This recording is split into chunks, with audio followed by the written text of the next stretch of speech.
90 bo'ladi. Siz 91 yozib qo'yibsiz dedi. U aytdiki, to'g'ri.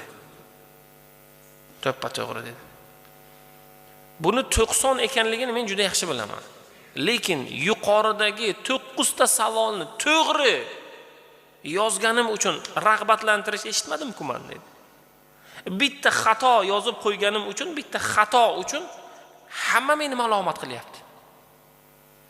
Birodar, ayblashni bilasiz-ku, maqtashni ham biling siz. Shunday borib o'g'lingizni, ayolingizni, yo birodaringizni, yo bir rahbar bo'lsangiz, ishxonangizdagi hamma odamlarni aybini bo'yniga qo'ya olasiz-ku siz. Bo'yniga qo'yishni, aybini bo'yniga qo'yishni bilgan odam yutug'iga maqtab qo'yishni ham bilsin. 9 karra jadvalda 9 tasini to'g'ri yozganda hamma jim.